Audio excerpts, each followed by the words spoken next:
Friends, welcome creators. कैसे हैं आप लोग? तो आज से हम लोग अपने जो क्लासेस हैं उनका रिवीजन स्टार्ट करेंगे।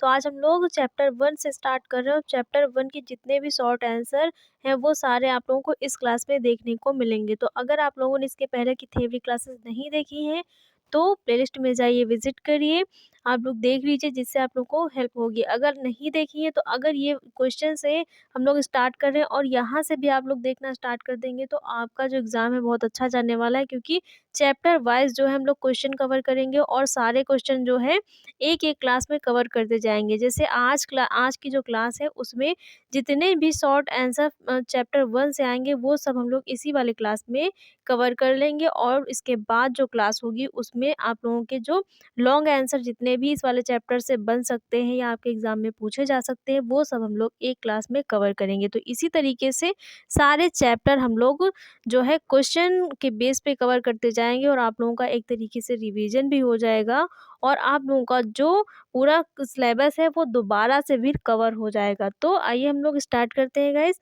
इसमें से पहला क्वेश्चन है, कार्य से क्या आशय है? और ये सारे क्वेश्चन जो है आपके एग्ज़ाम में चैप्टर से पूछे गए हैं। प्रीवियस ईयर का जो पेपर है वो अगर आप लोगों ने देखा होगा तो उसमें देखा होगा कि इस वाले चैप्टर से यहाँ से क्वेश्चन आए थे।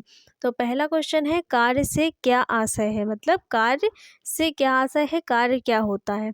कार्य मूलतः ऐसी गतिविधि है जिसे सभी मनुष्य करते हैं और इसके द्वारा प्रत्येक मनुष्य इस संसार में एक स्थान पाता है। तो कार्य क्या है? कार्य एक गतिविधि है जिसे सभी मनुष्य करते हैं। मतलब जो कार्य है वो सार्वभौमिक रूप से सभी व्यक्ति करते हैं और वो एक गतिविधि है जिसके द्वारा प्रत्येक मनुष्य इस संसार में एक स्थान पाता है।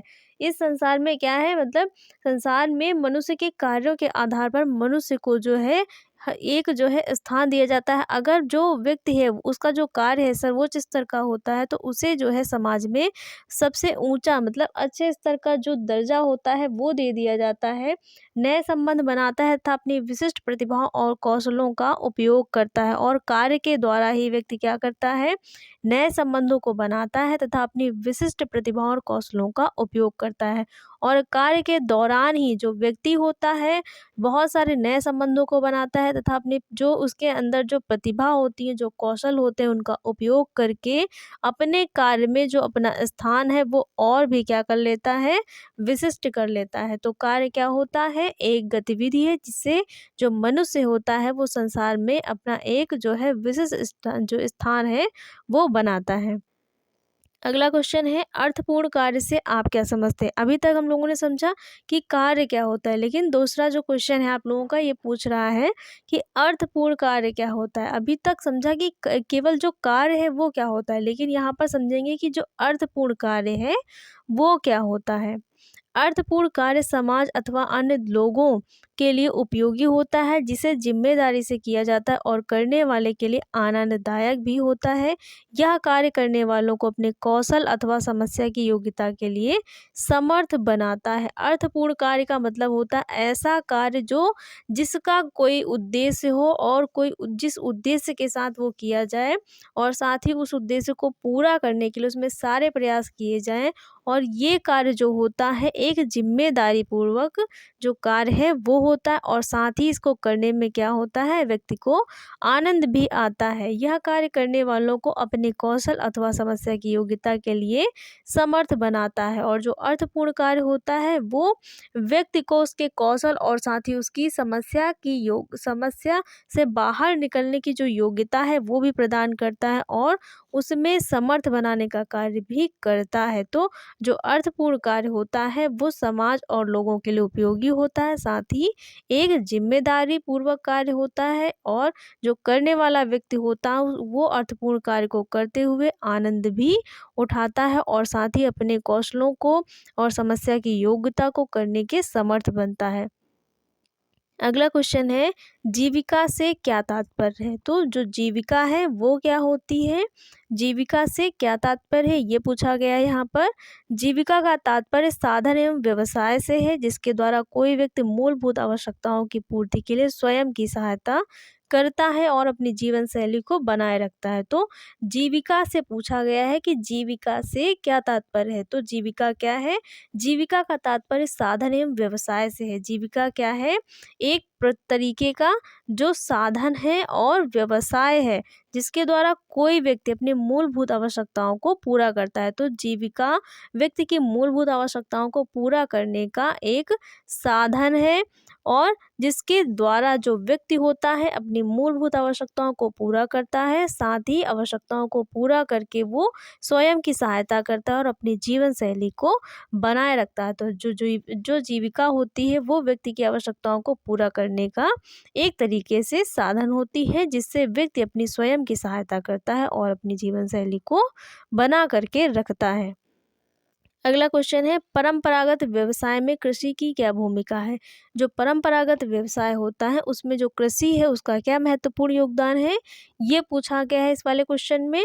तो आंसर हम लोग देख लेते हैं। परंपरागत व्यवसाय में कृषि जनसंख्या के एक बड़े भाग पर व्यवसाय के संबंध में स्थापित रही है। मतलब परंपरागत व्यवसाय का मतलब वो व्यवसाय जो पीढ़ी दर पीढ़ी चला आ रहा है और जिसे बड़ी संख्या में लोग पहले से जो है करते आ रहे हैं। तो वो व्यवसाय कौन से कहलाते हैं? परंपरागत व्यवसाय कहलाते हैं। परंपरागत व्यवसाय में कृषि जनसंख्या के एक बड़े भाग पर व्यवसाय के संबंध में स्थापित रही है। मतलब जनसंख्या का एक बड़ा भाग कृषि पर निर्भर है। किस पर निर्भर रहता है?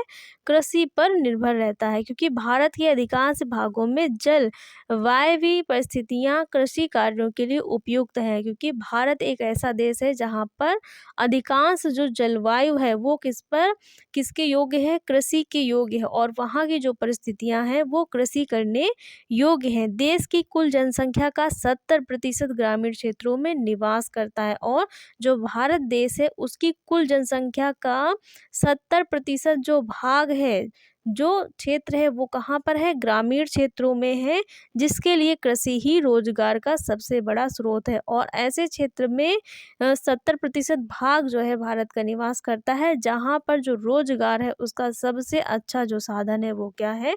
कृषि है। क्योंकि भारत में जो क्षेत्र है वहाँ की जलवायु इस प्रकार की है कि वहाँ पर जो कृषि योग्य जो कृषि है वहाँ पर ज़्यादा होती है और वहाँ पर जो लोग हैं वो कृषि की तरफ ज़्यादा उन्मुख होते हैं। तो जो कृषि है वो क्या है? एक तरीके का परंपरागत व्यवसाय है और भारत की 70% से ज़्यादा जनसंख्या जो है कृषि पर निर्भर रहती है और 70% से ज़्यादा जो भाग है वो ग्रामीण क्षेत्रों में निवास करता है। अगला क्वेश्चन है, भारतीय संविधान महिलाओं एवं बच्चों को किस तरह सुरक्षा प्रदान करता है। पूछा गया है कि जो भारतीय संविधान है वो महिला एवं बच्चों को किस प्रकार से सुरक्षा प्रदान करने का कार्य करता है। भारतीय संविधान महिलाओं और बच्चों के लिए विशेष प्रावधान बनाने के लिए राज्य को शक्तियां प्रदान करता है। जो भारतीय संविधान है वो क्या करता है? महिलाओं और बच्चों के लिए विशेष प्रावधान बनाने के लिए जो राज्य होता है उसको शक्तियां प्रदान करने का कार्य करता है। साथ ही ऐसे बहुत से अधिनियम हैं जो महिलाओं के संवैधानिक अधिकारों की सुरक्षा करते हैं और संविधान के द्वारा महिलाओं और बच्चों के लिए ऐसे बहुत सारे अधिनियम भी बनाए गए हैं जो महिलाओं और बच्चों के जो अधिकार होते हैं उनको उस अधिनियम के तहत जो है सुरक्षा दी जाती है। तो जो संविधान होता है वो जो राज्य होता है उसको ये शक्तियाँ प्रदान करता है कि उस राज्य में रहने वाले जितने भी महिला या जो बच्चे होते हैं उनको उनके अधिकारों की सुरक्षा के लिए जो अधिकार है या फिर जो अधिनियम है वो उनसे जागरूक कराया जाए और साथ ही उनकी जो सुरक्षा के लिए जो भी उपाय या जो भी नियम अपनाने पड़े वो राज्य पर क्या किया जाए? लागू किया जाए। अगला क्वेश्चन है, जीवन कौशल से आप क्या समझते हैं। तो पूछा गया है कि जो जीवन कौशल है वो क्या होता है या जीवन कौशल से आप क्या समझते हैं। अनुकूल एवं सकारात्मक व्यवहार के लिए जीवन कौशल वह क्षमता है जो व्यक्तियों को जीवन की दैनिक आवश्यकताओं और चुनौतियों से प्रभावशाली तरीके से निपटने के योग्य बनाती है। तो जीवन कौशल क्या है? अनुकूल एवं सकारात्मक व्यवहार के लिए जीवन कौशल एक क्षमता है। मतलब अगर व्यक्ति का व्यवहार उसकी परिस्थितियों के अनुकूल है और सकारात्मक है। तो जो जीवन कौशल है वो क्या है? व्यक्ति की एक क्षमता है जो व्यक्तियों को जीवन की दैनिक आवश्यकताओं और चुनौतियों से प्रभावशाली तरीके से निपटने के योग्य बनाती है। और जहाँ सकारात्मक वातावरण होता है, अनुकूल परिस्थितियाँ होती हैं, वहाँ पर जो व्यक्ति होता है उसके सामने जो चुनौतियाँ, जो समस्याएं वो निकल कर के आती हैं, वो उस सकारात्मक वातावरण में उन समस्याओं और चुनौतियों से प्रभावशाली तरीके से जो निपटने का उसके अंदर कौशल आता है, वो क्या कहलाता है? वही जीवन कौशल कहलाता है। अगला क्वेश्चन है, एक उद्यमी किस प्रकार जोखिम उठाने वाला व्यक्ति होता है? तो यहाँ पर पूछा गया है जो उद्यमी होता है वो किस प्रकार से जोखिम उठाने वाला जो व्यक्ति है वो होता है।